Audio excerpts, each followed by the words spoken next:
Just wanted to say thank you to everybody who tuned into our first episode of the podcast. We got an unbelievable amount of support, and it was really just helpful to see what you guys thought, what you guys learned, and just your overall experiences with listening to our podcast.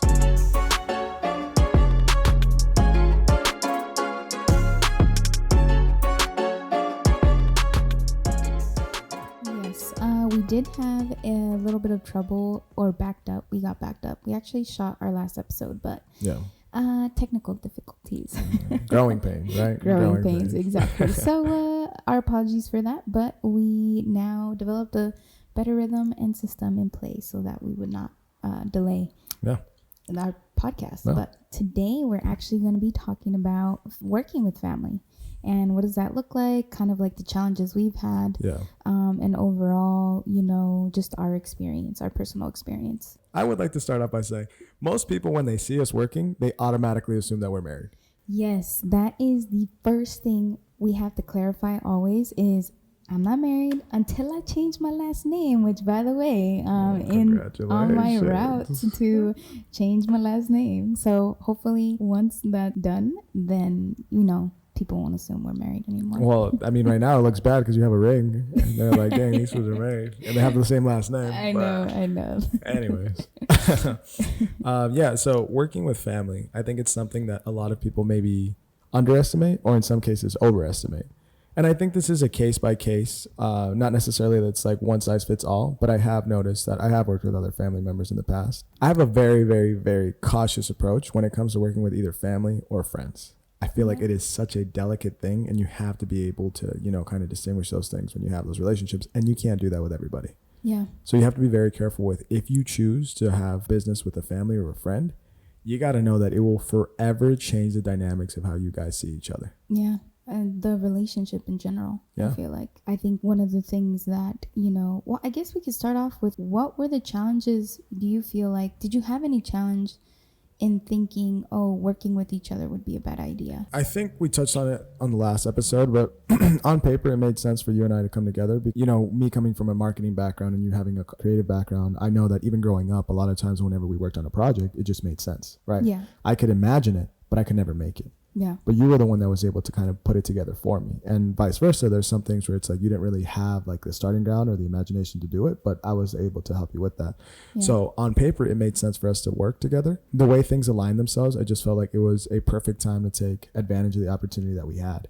Honestly, I didn't have too much of a concern working with you because I know that you are the person I trust most in this world. Yeah. And I think it's been you and me since we were little. It's been you and me, kind of taking on over so many things. We've gone through so many challenges together that if there was one person in this world that I was like, I'm going to have to try to business with, it would be you. Yeah, I think the same for me. Even though you being my younger brother, I just always felt like the things that I sucked at, you were really good at, finances or logistics and like time management and things like that. You always complimented me. Even before, when I was doing my freelance journey, I would always come to you like, hey, like, what do you think about this? Or just kind of like to have that second perspective. Yeah. And even though you were going to school for it, I was the one actually like, going through the experience. Uh-huh. So I think we were able to really build a relationship or build that business relationship early on. Yeah. Because of just our life circumstances. Yeah. And what would you say was the biggest difference between being in entrepreneurship and bringing somebody on? Because that's a big difference. Yes. So I would say it was challenging in the sense of like I had to adapt to now depending off of someone else as opposed to depending off of me. As a freelancer, you're the one doing everything in the beginning. Yeah. But then when you bring someone on, it's almost like, it's like you're used to taking care of your baby on your own. Mm-hmm. And then you have to have like, this other person, your partner essentially, to be like, I guess the best way I could say is like I felt like a single mom taking care of my baby, And although it is necessary or it's very beneficial for a baby to have a second parent, I knew deep down inside that I was able to do and accomplish more if I brought you on. Yeah. Or not really bringing you on, but kind of like we built this new thing together. No, I would go as far as saying that I was brought on because you already established kind of what you started. I think we've gone in a different direction since we started. Like right when we first started this, it was kind of like a content creation sort of thing. Yeah. And I was originally brought on for the project that we started.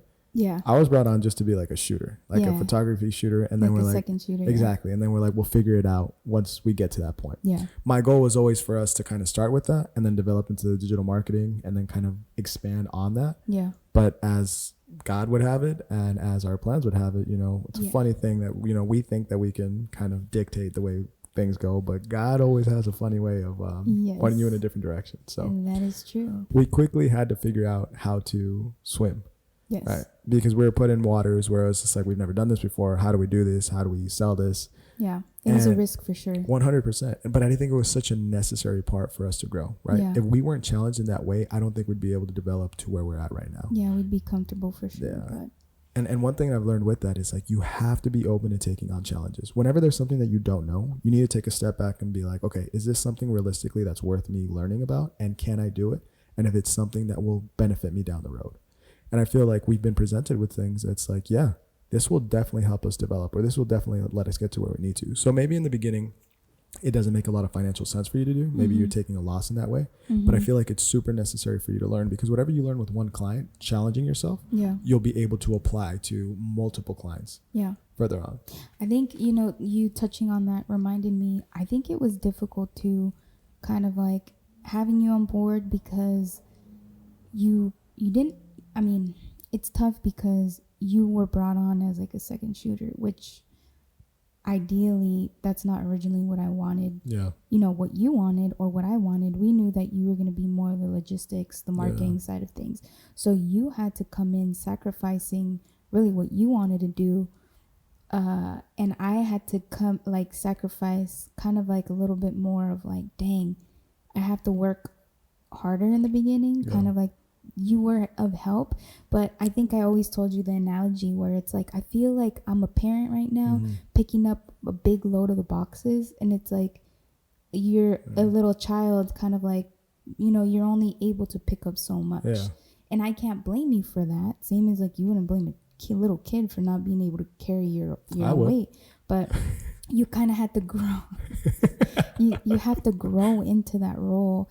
And we were in a very interesting situation because we had to trust the process, and I had to trust you a lot in the beginning. There were moments where I had to make the sacrifice workload wise, but you had to take the sacrifice paycheck wise, because I don't think not anyone would be able to do what you were able to do for really a couple of good years. It's not until recent, like, where you started being compensated for all the work. And even then, I think something that people maybe don't fully understand is you will probably put in more hours than you put a 9 to 5, and you won't be compensated for it. That's guaranteed for sure. And you're not going to be compensated the way as you would in another business. It comes with its pros and cons. I think a lot of people may think that like, oh, well, I put in these hours, I need to get paid that. No. You won't be. But to go kind of back to what you were talking about, I think you did sacrifice a lot. And we talked about this a little bit before. The sacrifices look so different. And when you partner with somebody, you need to understand that there's going to be moments where you think to yourself, like, I'm doing more than this person, or this person's not doing more than me. But it just looks different. So it's so important to have that communication. So if you choose to work with family or friends, you need to be able to have those difficult conversations to be like, hey, like, I'm feeling like you're not doing this part, or I feel like I'm going to do it. And sometimes you're right. Maybe sometimes somebody needs a wake up call to be like, you know what? I could pull my weight a little bit more here, or I could do a little bit more there. And other times it's like, well, I can't pull my weight because I'm actually helping you with this over there. And then you're like, well, dang, why are you doing that? And it's like, I'm trying to help you, you know? So it's so important to be able to recognize like where everyone's at and being able to have that communication. It's so easy to be resentful. It's so easy to be petty, and it's so easy to be like, you know what, I'm just going to give up on this. So because of that, like, again, I think you sacrificed a lot bringing me on. Like, you had to sacrifice financially, you had to sacrifice work, and it sucks because what I wanted to do, the position or the work was not there yet for me to be able to kind of put myself in that spot. So it's kind of like in the middle, right? Because I'm not quite not doing anything, but I am doing some stuff, but I'm not quite putting myself in the positions where I could be best utilized.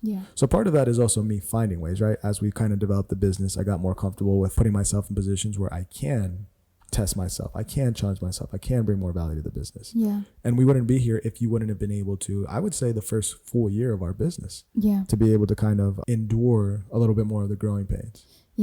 I think the most, if I recall, the most challenging conversation I think I had with you was where after a year of just feeling like, okay, I'm pulling so much weight and I felt really drained and really exhausted. I used this other like metaphor with you where I was like, I feel like we're in a band, but I need you to play your solo part. Yeah. And you still figuring out what instrument you want to play, but it's like, I need you to like step in this way because it's like, I need backup, I need help. Yeah. And you then, I remember we got into a big conflict and there were moments where it's like, well, is this even worth it? You know, Yeah. You're really able to acknowledge your weaknesses, and I was also able to acknowledge mine, and we were able to come together. But I think it's in those moments, either they break you or they make you stronger in a partnership. And I think one of the biggest issues that I feel like we've been able to kind of up until now, like I would say that we started to compare a lot. Well, you do this or you do that. And I also told you, it was like, I feel like we're a married couple where it's like you're out in the field working and I'm a stay-at-home mom working, and we're both frustrated. Yeah. It's like, well, I gotta clean the house and I gotta watch the kids and I gotta do all this, and you're like, well, you don't know what my day looks like. Like, I'm out over here trying to find like, you know, work or things like that. So we really had to come together and be like, okay, it's not that you're working less or I'm working more. It's more of really having to trust you. Yeah. Like, okay, I'm going to trust you. I'm going to trust my partner. And that's something that I've been able to really discover in our relationship. Like, wow, that's really what it comes down to, trusting your partner, fully trusting your partner. And so if you are not able to fully trust your, you know, family member or friend or business partner, like, then that's an issue. And you really have to, like, honestly ask yourself, can I really do this business with my partner? Do I have enough communication? Do I have enough trust in this person? And you have finances. It's not just like the money though. Like I said, it's time management. There have been nights where we have pulled all-nighters together. Yeah. Is that person willing to pull all-nighters with you? Or traveling. Is that person willing to travel with you? Like, really get down and dirty to do the things that are necessary. Yeah. I don't know. I kind of took No. I think that's super important. I think you touched on a good point. You really need to ask yourself, can you trust this person? Whether that be a friend, whether that be a family member, or just a random person. Can you trust them? And I think this goes back to, like, what have they shown you up until that point as far as their ethics, their work ethic, their morality, their integrity? Like, is this someone that you can trust, right? You know, and also aligning with the same vision. Yeah. Like, that's really what has stayed glued together, is just having the same vision. Like, no, we see Revamped this way and we're working towards, no, I still believe it. And there are moments where I don't believe it and I get in my weaker moments and you're like, no, Carol, come on, you remind me of why we're doing this, and vice versa. So I think that just like a relationship, you know, it's like, are you guys headed the same way? You know, can you guys align yourselves like morally and like for the business? You know? I would say that picking a business partner is just as important as picking like a spouse. Yeah. Because they are going to determine your whole business experience. Right. Right. Like, this whole business thing it's been hard. Don't get me wrong. Like, this has been a journey, but I don't think I would have picked this with anybody else. Yeah. Right. Because I trust that although we may have our differences, we don't agree on everything. We come from the same family. We grew up the same way, but we have two very different ways of looking at life. Yeah. But we have the fundamentals that are aligned. And I think the same should be with your spouse. You may have details that are different, but once you have the same fundamental things, you can work out through some of those details that aren't as important. Right. And trusting is such a big thing when it comes to that. And also just being able to, like, not be prideful and own up to moments that you don't come through. You know, that's huge. Like, we've had to do that for one another many times. Yeah. And realizing, like, okay, like, there are things that we're constantly changing, like, we're constantly adjusting. I mean, we're constantly having to adjust. Okay, this is working, and realizing, like, you know what, like, I have to do this in order to make this a better experience for both of us or all of us. Yeah. Right now we have a very small team, but we're hoping to get bigger. Yeah. And it's like, if you and I aren't on the same page, and if you and I aren't aligned in our business, how is the rest of the team going to feel? Yeah. No, I think you're right. I think you need to lead by example, right? If you and I are not leading by being in unison, if you and I are not together with communication and transparency, like, how do we expect the rest of our team to follow suit? I think it's something that we need to lead by example. And a lot of times people want to be leaders, people want to be bosses, people want to be all these things, but they don't want to do the things that it takes to be a boss, to be a leader. You know what I mean? And that's sacrificing, right? Yeah. When you are a leader, you need to know that your wins, you make sure you give that to everybody else first. You give gratitude to everyone who helped you. Whenever there's something that goes wrong, you better be the first one to be accountable for it. Right. If anything ever goes wrong in this business, I'm not looking at one of our team members and being like, they messed up. Yeah. No, it is my fault for not catching that. It is my fault for not educating them. And I feel like that's the difference between a good leader and a bad leader. Yeah. I know you've had some experience with other 9-to-5s, but whenever I look at a boss, whenever I look at somebody who is above me, I would look at how do they handle responsibility, right? When something goes wrong, are they quick to be like, oh, well, so-and-so didn't do what they were supposed to, or so-and-so didn't do that? Or do they, look at things and be like, where did I go wrong? Yeah. And I've taken that upon myself. It's like, always take accountability. Right. Because your client isn't going to care who messed up, whether it was you, your employee, or somebody you outsourced this to. They're not going to care. The problem is they didn't get what they paid for. Yeah. So you need to make sure that you don't play this blame game, and you just make sure that you take care of whatever you need to, and you're the first one to take accountability when that happens. Yeah. Whenever something good happens, you make sure that you tell everybody who helped you with that you were grateful for their part, that you couldn't be there without them supporting you. You give credit where it's due. Exactly. Yeah. And I think that that's very necessary in order for you to create an environment where people enjoy working with you and people are wanting to grow with you as well. Yeah. So I think another challenge with working, with family, how would you advise someone who has conflict? Like business, you're going to have conflict. Yeah. With a business partner, you will not always see eye to eye. And so based off of our experience, what would you recommend, for people who are in business with their siblings or a family member? Sometimes you just got to fight, like physically or...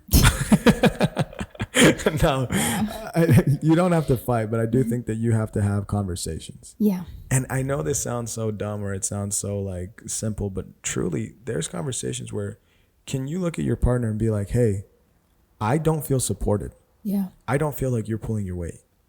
First of all, can you address that in a good manner? Non-condescending way, for sure. Exactly. Don't be petty about it. Yes. Don't be like, oh, well, only you know what I mean? Don't be sarcastic. Yes. Like be very upfront. Yeah. And if you feel that this person cannot not only take in your emotions, but care enough to change those things, they're probably not a good fit for you to work with. Yeah.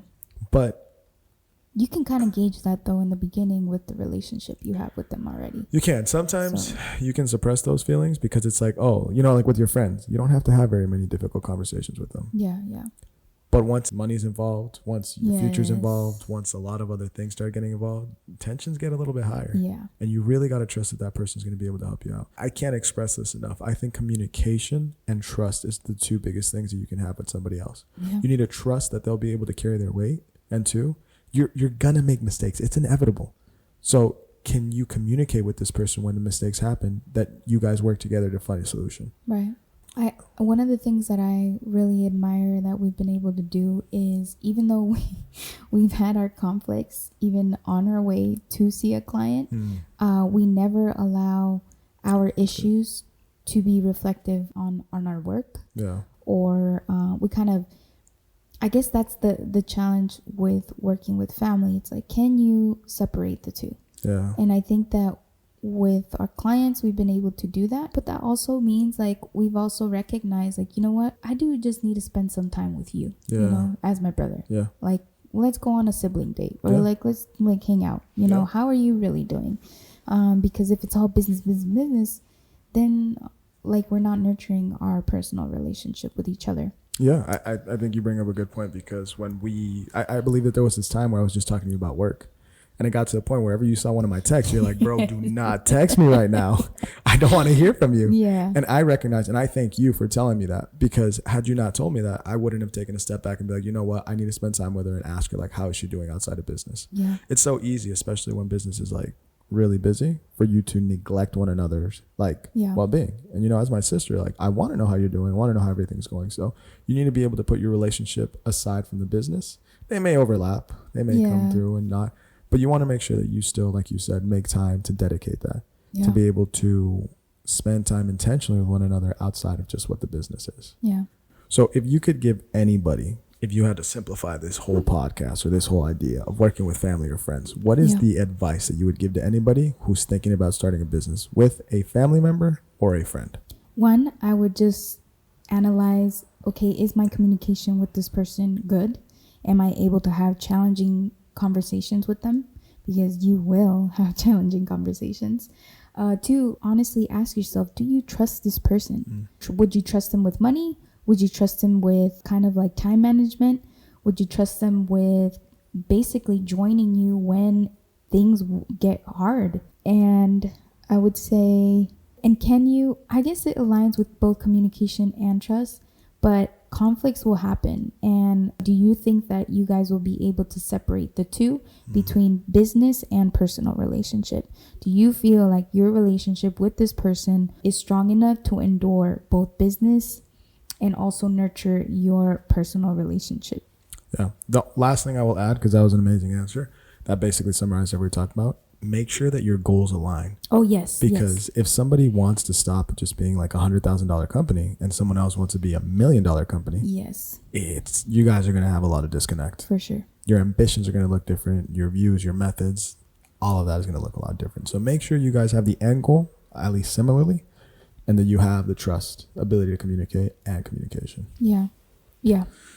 All right. Well, that concludes our second episode, guys. If you guys have any topics you want us to talk about, or there's anything that you're curious about learning more, we would love to talk about anything you guys are interested. So either drop a comment, DM us, let us know. We're planning on doing this for a little bit longer. It feels good. I like it. What do you think? Yeah, for sure. Except now we learn about the technical difficulties. Yeah.